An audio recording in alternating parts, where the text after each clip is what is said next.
Maravilha, galera! Dando continuidade aqui ao estudo da organização do Estado, vamos analisar agora um artigo interessante que ele vai trazer algumas vedações que são aplicáveis aos entes federativos, ou seja, coisas que os entes federativos não poderão fazer segundo a Constituição Federal. Artigo 19. Quando cair em prova, costuma cair a literalidade desse dispositivo, então guarda ele aí. É vedado à União, aos Estados, ao Distrito Federal e aos municípios, então, proibição, hein? 1. Estabelecer cultos religiosos ou igrejas, subvencioná-los, embaraçar-lhes o funcionamento ou manter com eles ou seus representantes relações de dependência ou aliança, ressalvada na forma da lei a colaboração do interesse público. Gente, nesse inciso 1 aqui, nós temos consagrado o Instituto da Laicidade do Estado brasileiro. A laicidade significa que o Estado brasileiro não possui uma religião oficial, ele é leigo, ele é neutro. A laicidade ela é importante para a manutenção da pluralidade religiosa que nós temos no nosso país, que é uma das características do nosso Estado. Por isso que não tem essa do Brasil ser cristão, o Estado X ser cristão. Não tem isso, né? Ah, mas a maioria dos brasileiros são cristãos. Perfeito, mas tem uma grande parte da população que não é. É ateu, tem religião de matriz africana, que no Brasil ela é muito disseminada, né? Então, e temos uma diversidade gigante de crenças religiosas. Este dispositivo diz que ente federativo algum poderá nem ajudar, nem atrapalhar, nem se associar, nem criar relação de dependência, tá? A não ser, e atenção para essa exceção que é boa para a prova, né? A não ser, ou seja, ressalvada na forma da lei, a colaboração de interesse público. Então, se a gente pensar numa colaboração de interesse público, seria mais ou menos assim. Vamos imaginar as enchentes, né, que tiveram agora no Rio Grande do Sul, que foram um terror. E imagina que uma igreja lá no alto do morro, lá, né, acabe se associando com a prefeitura de um determinado município para acolher os desabrigados.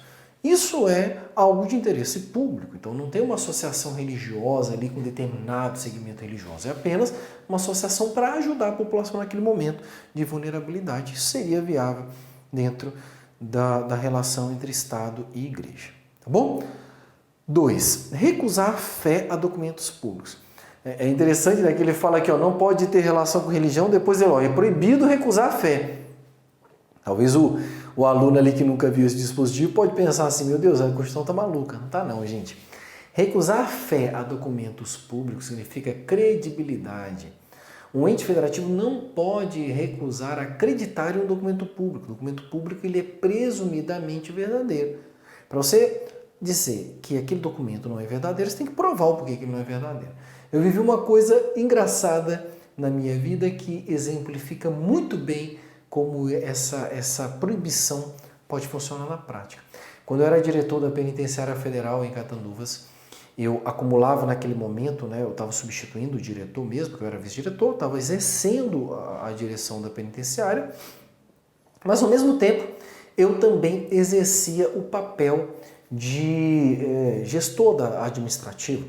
E eu era responsável por fazer e preparar os recursos das multas das viaturas. Só que naquele momento eu fazia multa e eu assinava como sendo o diretor da penitenciária. Olha que doido, né? E aí eu estava indo para casa e falei, já vou aproveitar e já vou protocolar também esse recurso de multa. E aí, gente, cheguei lá no órgão de trânsito de Cascavel e fui protocolar. Levei lá o ofício e tal. A mulher olhou para mim e falou assim, não posso receber esse recurso aqui. Falei, por quê? Porque eu nem sei se esse cara que assinou é o diretor e tem legitimidade para assinar esse documento. Ela não sabia que foi eu que tinha assinado e nem falei. Eu simplesmente olhei para ela e falei assim, mas minha querida, você não pode recusar esse documento porque tá vendo esse símbolozinho aqui, o brasão da República? Lembra que nós vimos na aula de nacionalidade lá, os símbolos? Pronto, temos o brasão da República. Um documento que tem o brasão da República, ele é presumidamente verdadeiro. Você tem que olhar para ele e falar, cara, esse documento aqui, ele é presumidamente verdadeiro. Para ela dizer que aquilo é falso, ela tem que realmente provar que aquilo lá é falso. Tá? O que não é uma coisa fácil de se fazer. Então, é uma forma de exemplificar para você como que esse dispositivo se aplica na verdade, tá? Então, todo documento público ele é presumidamente verdadeiro, o ente federativo não pode recusá-lo. Por isso é recusar fé, recusar acreditar, recusar credibilidade. Depois temos o inciso 3. É vedado ao ente federativo criar distinções entre brasileiros ou preferências entre si. De vez em quando a gente vê, né, um determinado ente federativo criando, por exemplo, um requisito no edital de concurso, dizendo, olha, nesse concurso aqui, quem for gaúcho vai ganhar mais pontos e tem mais chance de passar do que se o cara for de Santa Catarina, por exemplo. Gente, o concurso é público e o ente federativo não pode criar uma distinção entre brasileiros ou mesmo preferências entre si. É um exemplo também como isso aqui poderia ser aplicado na prática. Mas esses dispositivos costumam cair na Fundatec muito mais focados na literalidade da Constituição. Fica ligado nisso aí, tá?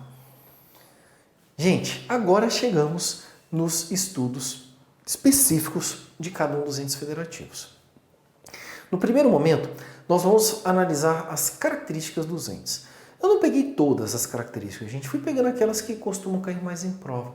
Agora, eu recomendo fortemente a todos vocês que vocês leiam os artigos da Constituição, porque pode cair tudo, tá? Só que é muita coisa. Então, às vezes, a leitura ali já vai te dar uma noção.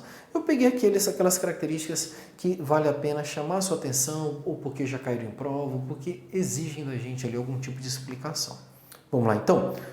Vamos falar de cada um dos entes agora, começando pela União, tá? Características da União. Acho que a primeira coisa, quando a gente fala da União, é engraçado, né? Porque se eu falar de município, eu consigo visualizar o município.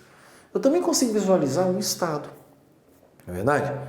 Não dá para você visualizar ali o território e tal. Agora, quando a gente fala de União, cara, ninguém enxerga, ninguém consegue entender o que é União.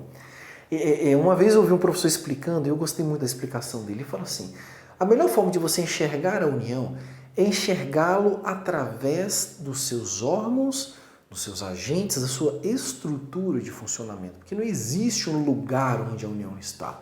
A União está em todo lugar. Tá? Então eu enxergo a União através dos órgãos, por meio do qual a União se manifesta, através dos seus agentes. Eu acho que essa é uma forma interessante de nós visualizarmos a União e compreendermos a sua dimensão. Mas, dentro da Constituição, nós vamos ver algumas dessas características que são interessantes. Por exemplo, os bens da União. Olhando para aquilo que é bem da União, dá para a gente entender um pouco mais do seu funcionamento. Artigo 20 da Constituição fala que são bens da União. Gente, memoriza essa lista, que é uma lista boa para ser questionada em prova, tá? Vamos lá. São bens da União. Os que atualmente lhe pertencem e os que lhe vierem a ser atribuídos. Óbvio, se pertence à União é bem da União. Ou se um dia eu vou dar para a União, beleza, então vai ser bem da União.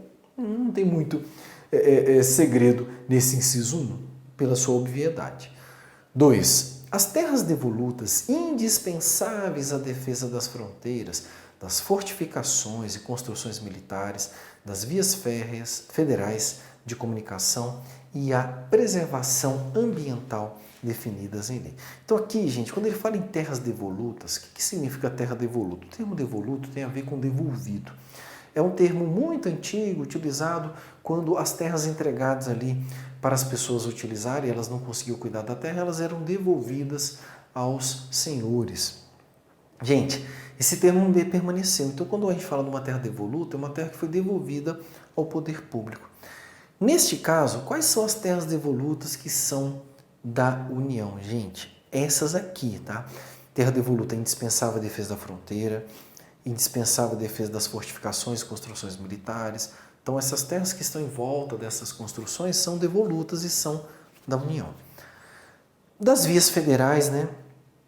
Então, via federal, bem da União. De comunicação e de preservação ambiental. Então, onde passa aqueles fios lá, aquela terra devoluta lá é da União. E de preservação ambiental, terra que é necessária preservação ambiental, bem da União. Tá bom? 3. Os lagos, rios e quaisquer correntes de água em terrenos do seu domínio. Então, se tem água dentro de uma terra que é domínio da União, bem da União.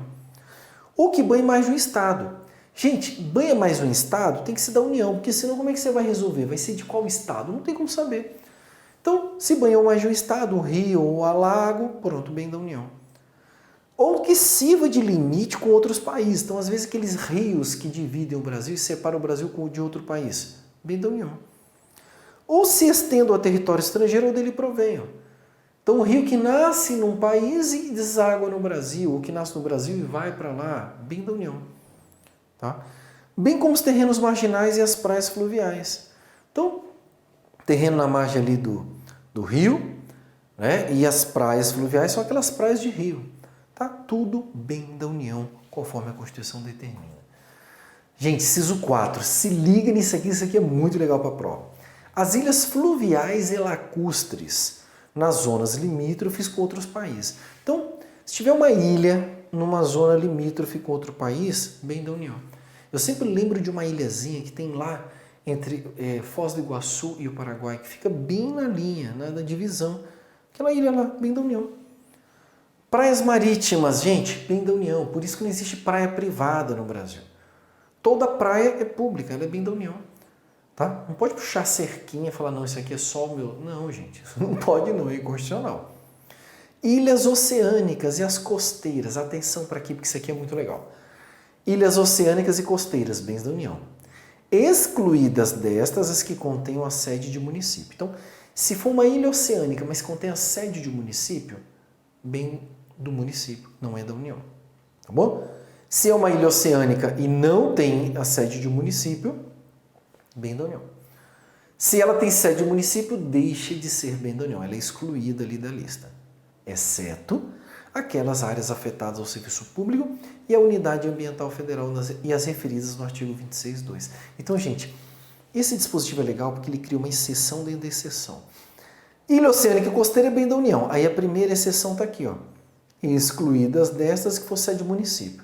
E mesmo que for sede de município, aí tem a outra exceção, a exceção da exceção, exceto aquelas que afetadas ao serviço público e à unidade ambiental federal. Então, se for uma ilha que, mesmo sendo sede de município, ela é afetada a uma unidade ambiental federal, volta a ser bem da União novamente. Tá? E exclui também aquelas que estão referindo ao artigo 26.2, que são dos estados, que nós vamos ver daqui a pouco. Beleza? Cuidado que esse inciso 4 é muito legal de prova por conta dessa exceção dentro da exceção. Inciso 5, gente, inciso 6, traz 3 institutos interessantes. Ele diz que são bens da União os recursos naturais da plataforma continental e da zona econômica exclusiva e o mar territorial.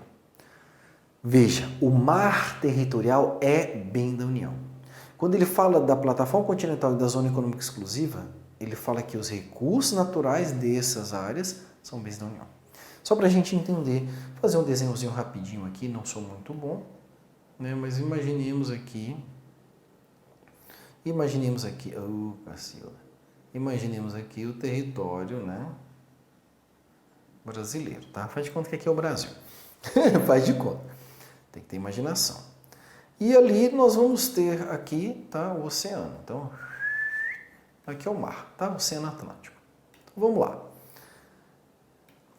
Primeiro, o mar territorial, gente. Mar territorial, coloquei a sigla aqui, MT, de mar territorial.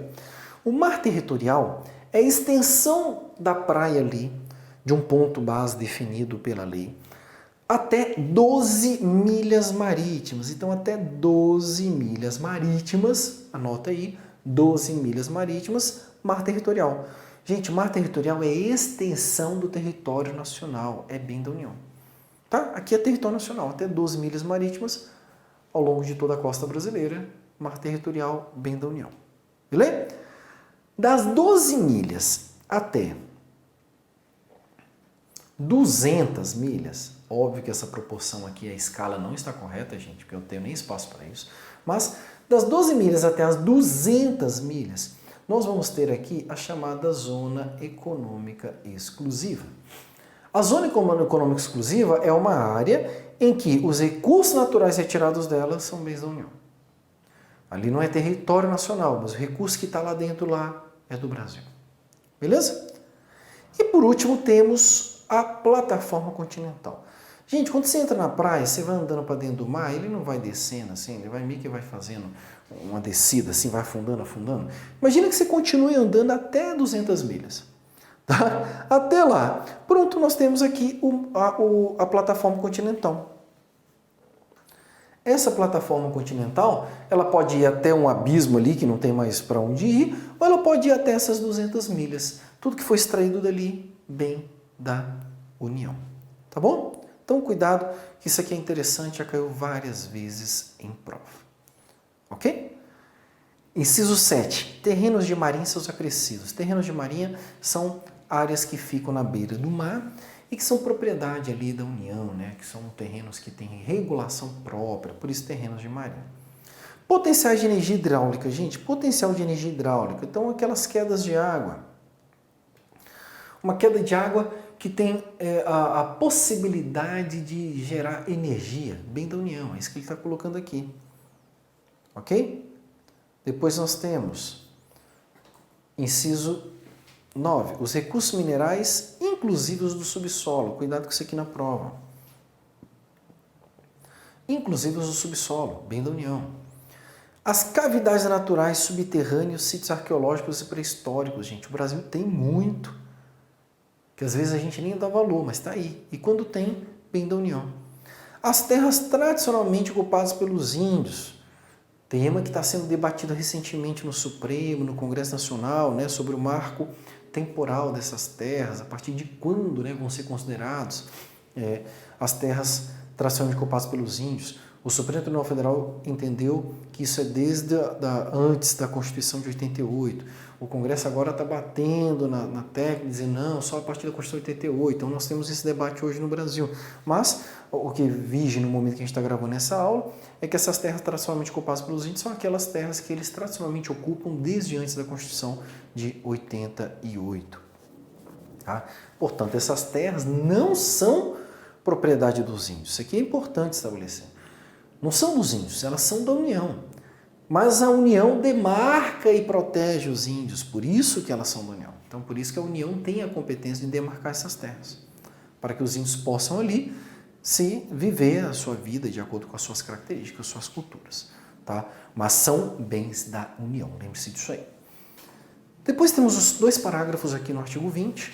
O parágrafo primeiro diz que é assegurado nos termos da lei à União, aos Estados, ao Distrito Federal e aos municípios a participação no resultado da exploração do petróleo ou gás natural, de recursos hídricos para fins de geração de energia elétrica e de outros recursos minerais no respectivo território, plataforma continental, mar territorial ou zona econômica exclusiva ou compensação financeira por essa exploração. Os famosos royalties. Quando você está lá na beira da praia, pessoal que mora aqui no litoral Rio de Janeiro, Espírito Santo, tem muita plataforma de extração de petróleo. Extraiu o petróleo, parte do lucro dessa extração vai para aquele estado, vai para aquele município onde ocorre essa extração. Entendeu? É isso que ele está falando aqui, assegurada a participação no resultado dessa exploração. E o parágrafo segundo que traz o Instituto da Faixa de Fronteira. A faixa de até 150 quilômetros de largura, então atenção para essa metragem, tá? Até 150 quilômetros de largura, ao longo das fronteiras terrestres, designada como faixa de fronteira, é considerada fundamental para a defesa do território nacional e sua ocupação e utilização serão reguladas em lei. Tem até um adicional de faixa de fronteira para servidores federais que trabalham próximo à fronteira do Brasil com outros países dentro dessa faixa de 150 quilômetros, por conta dessa regra aí. Então, uma regra que também vai ter uma regulação própria para viabilizar a proteção do território nacional. Tá? Tudo isso quando cai, literalidade, então guarda esse dispositivo. E, gente, às vezes a pessoa pergunta, Daniel, como é que eu faço para guardar uma coisa? Cara, é muita coisa para guardar. Relaxa, o teu cérebro é poderoso, ele vai guardar. O que você precisa é focar no processo de guarda. O processo de guarda vem através da leitura, da escrita, da audição. Então, se você mistura todos esses meios de absorção de conhecimento, isso vai potencializando a memorização desses dispositivos. Pode utilizar mapa mental, é útil? É útil. Pode escrever? Pode. Pode na hora que estiver lendo em voz alta? Pode, porque aí você vai ler, vai prestar atenção, vai absorver e vai ouvir ainda, vai fortalecer a absorção. Tudo isso são formas para que você possa memorizar esses dispositivos, tá bom? Gente, característica dos estados agora como entes federativos. Nós temos aí no artigo 25, onde ele começa falando da estrutura dos estados. Tem várias regras interessantes. E ele começa dizendo que os estados organizam-se e regem-se pelas suas constituições, né, auto-organização, e pelas leis, autolegislação, que adotarem observados princípios nessa Constituição. Essa observância, gente, dos princípios desta Constituição é chamado de simetria. Ou seja, a Constituição de um Estado, ela não pode afrontar a Constituição Federal.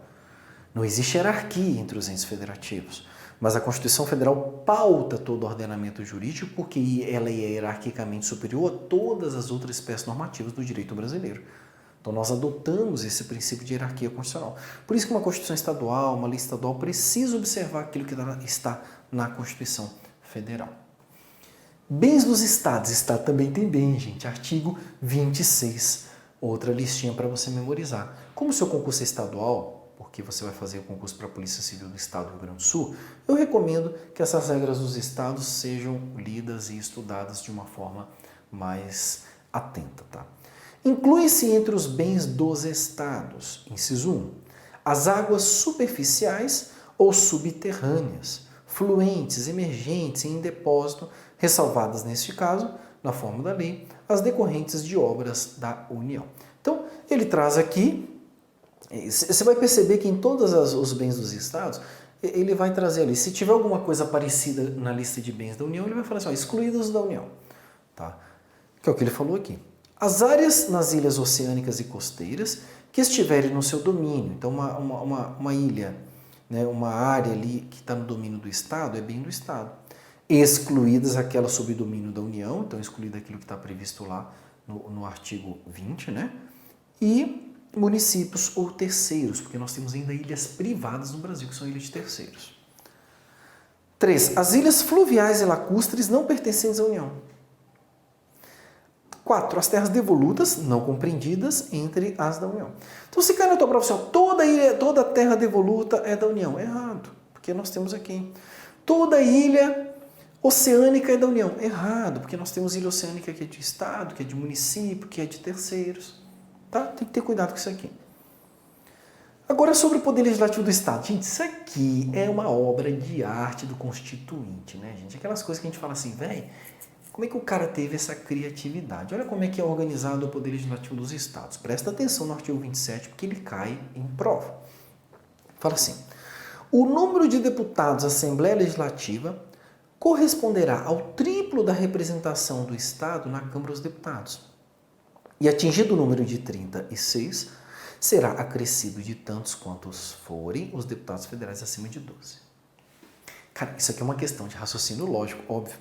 Né? E você achou que quando você fosse estudar direito, você não precisaria mais pensar em conta matemática.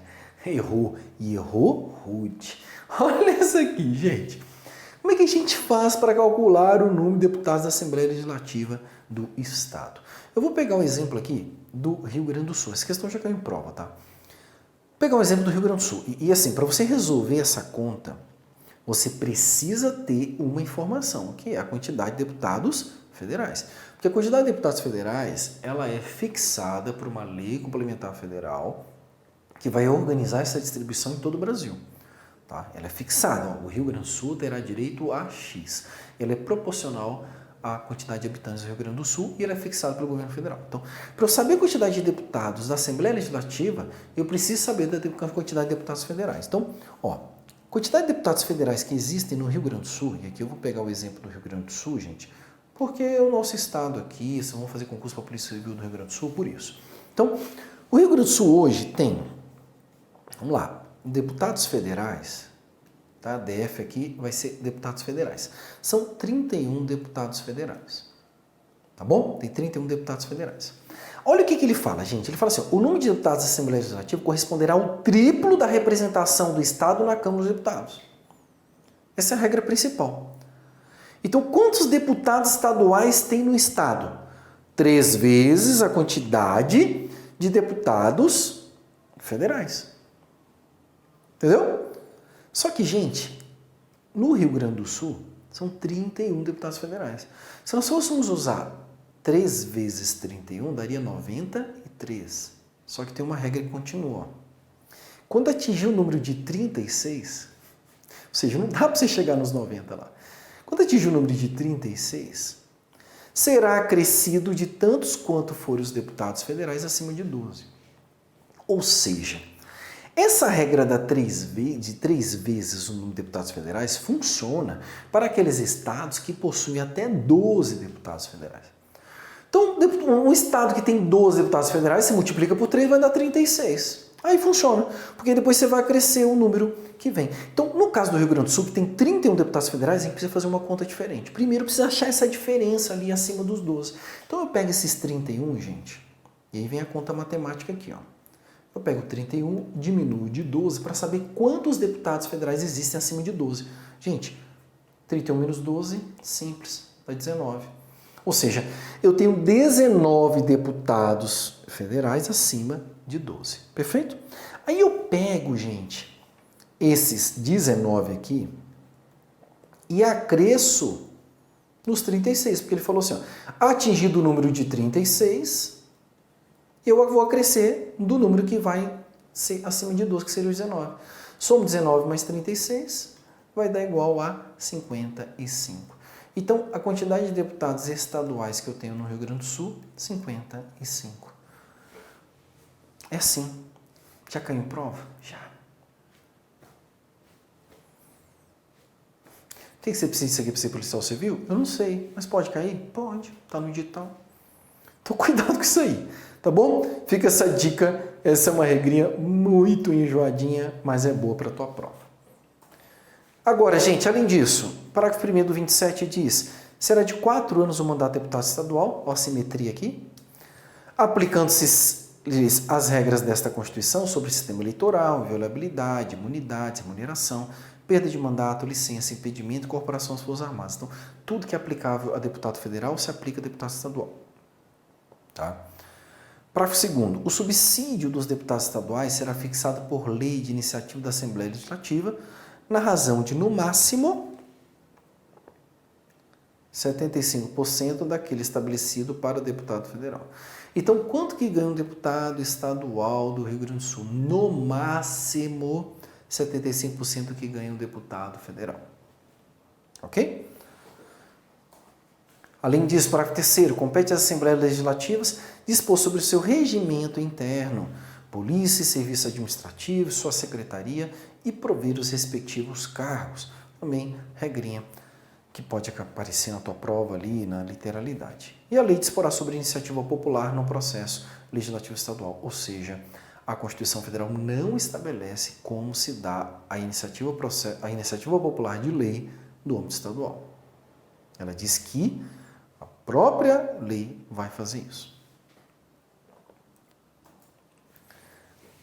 Poder Executivo dos Estados, gente, que é representado pelos governadores, né? Artigo 28, traz uma regra muito legal, o Fundatec já cobrou ela. E ela é legal porque ela foi mudada em 2021, nós estamos no meio do processo de aplicabilidade dela.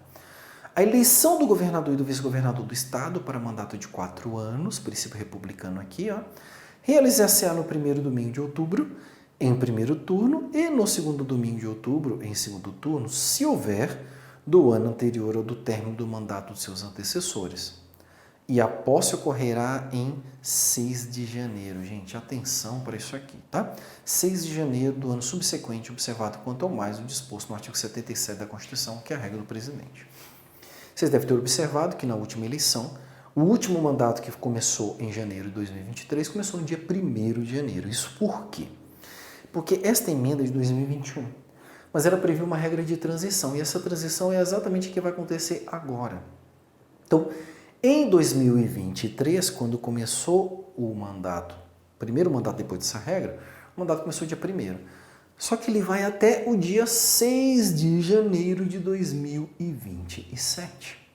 Então, no próximo início de mandato do governador, é que vai começar dia 6 de janeiro. Então, pela primeira vez na história deste país, nós teremos um governador que ficará mais de 4 anos no cargo, porque ele ficará do dia 1º de janeiro de 2023 até o dia 6 de janeiro de 2027. Uma curiosidade besta, mas é interessante nós observarmos este movimento aí.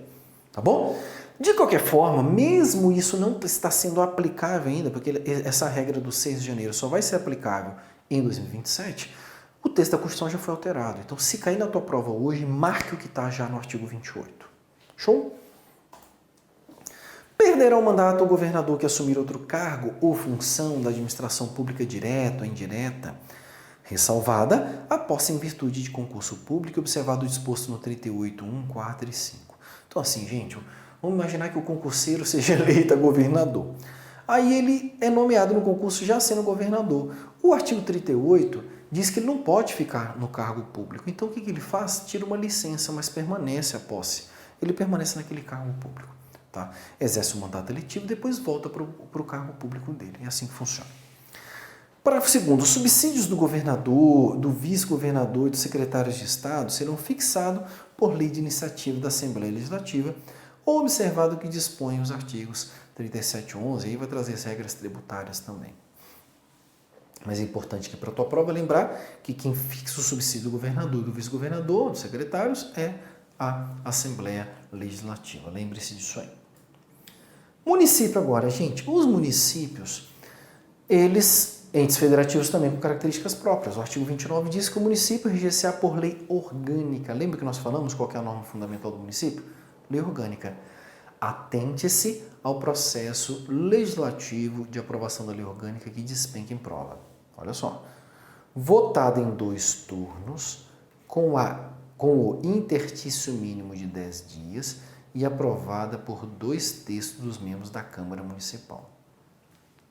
E é a própria Câmara que promulga a lei orgânica, que a promulgará.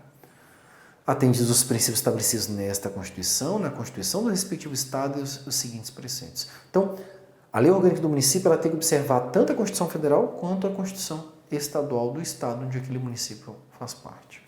E aí, o artigo 29, 29A, gente, são gigantescos, com trocentas regras. A gente não vai ver tudo isso. Leia, porque se cair na prova, cai literalidade, tá bom? Poder Executivo dos Municípios, queridos. Artigo 29.1 diz que a eleição do prefeito, o prefeito é o chefe do executivo do município, e do vice-prefeito dos vereadores, o vereador aqui, no caso, legislativo do município, para mandato de 4 anos, mediante pleito direto e simultâneo realizado em todo o país. A eleição do município, gente, ela ocorre no intervalo da eleição nos estados, Distrito Federal e União. Então, 2022 tivemos eleição a nível federal, DF e estadual. 2024, eleição municipal. Tá bom? Então, por isso que nós temos eleição a cada 2 anos no Brasil. Eleição do prefeito e vice-prefeito, realizada no primeiro domingo de outubro, no ano anterior do término do mandato dos que devam suceder, aplicadas as regras do artigo 77, no caso do município com mais de 200 mil eleitores. Ou seja, municípios com mais de 200 mil eleitores têm segundo turno. Ok? Posse do prefeito e do vice-prefeito no dia 1º de janeiro do ano subsequente à da eleição. Não sei o porquê. A posse do prefeito permaneceu no dia 1º de janeiro. Só mudou do presidente, que passa a ser dia 5, e a do governador, que é dia 6. Então, prefeito dia 1º de janeiro, presidente dia 5 de janeiro e governador dia 6 de janeiro. Guarda isso aí, que isso aqui vai cair na prova. Poder Legislativo do município, Câmara de Vereadores, né? Aí o artigo 29.4, gente, vai definir uma quantidade de vereadores no município de acordo com a população. Gente, é gigante isso aqui. Cai.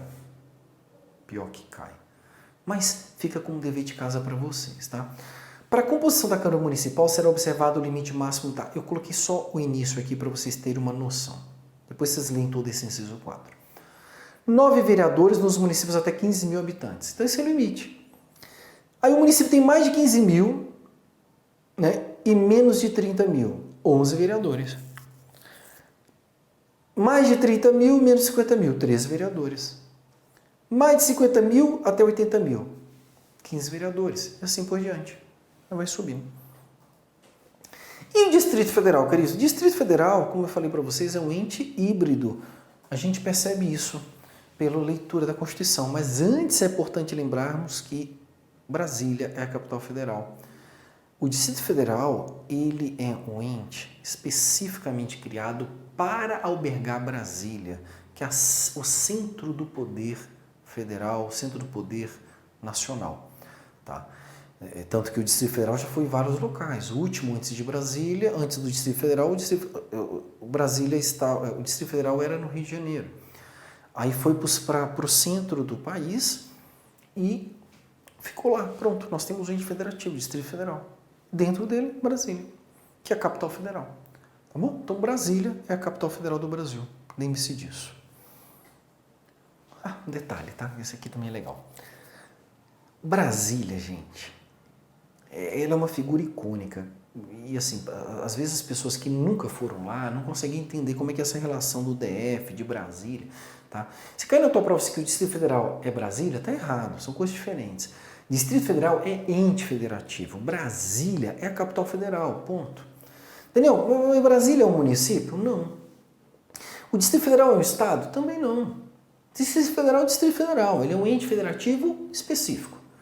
Brasília é a capital federal. Não é município? Não, não é município. E por quê, gente? Porque o DF não pode ser dividido em municípios.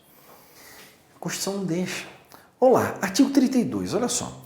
O Distrito Federal, vedada a sua divisão em municípios. Não existe município no Distrito Federal. Por isso que Brasília não é município. Entendeu? O DF será regido por uma lei orgânica, então a norma fundamental é a lei orgânica, votada, atenção para o quórum de votação, que é o mesmo da lei orgânica do município, votada em 2 turnos, com interstício mínimo de 10 dias e aprovada por 2/3 da Câmara Legislativa do DF, que a promulgará, atendidos os princípios estabelecidos nesta Constituição. Ao Distrito Federal são atribuídas as competências legislativas reservadas a Estado ou município. Lembra que nós falamos que o DF tem competência híbrida? É por isso. A eleição do governador e do vice-governador, observadas as regras do artigo 77, e dos deputados distritais, coincidirá com a dos governadores e deputados estaduais para mandato de igual duração. Então, a regra do Distrito Federal para a eleição, tanto de governador quanto de deputado, segue a dos estados. Tá? Para terceiro, aos deputados distritais e à Câmara Legislativa aplica-se o disposto no artigo 27, que é a mesma regra aplicável às Assembleias Legislativas dos estados. Parágrafo 4º, lei federal disporá sobre a utilização pelo governo do Distrito Federal da Polícia Civil, da Polícia Penal, da Polícia Militar e do Corpo de Bombeiro Militar, que também é outra peculiaridade muito interessante. Essas instituições de segurança pública do Distrito Federal não pertencem ao Distrito Federal. Pois é. Lembra que nós falamos do Judiciário? Pois é, aqui acontece a mesma coisa. Quem cuida da segurança pública do Distrito Federal é a União. Por isso que ele fala lei federal. Olha só que interessante. Lei federal disporá sobre a utilização pelo governo. O governo manda. O governo do DF é quem manda nas forças de segurança pública do DF. É o governo que manda. Mas ele manda com base na lei federal, com dinheiro que vem da União. Entendeu? Peculiaridade que nós voltaremos a falar lá na frente. E fechamos com o território, gente. Território não é ente federativo, mas vamos aproveitar para falar. A Constituição fala dele também. Artigo 33. A lei disporá sobre a organização administrativa e judiciária dos territórios. Então, é possível que haja uma estrutura administrativa no território, né, para dar a viabilidade do seu funcionamento, principalmente se o território tiver muita gente, enfim.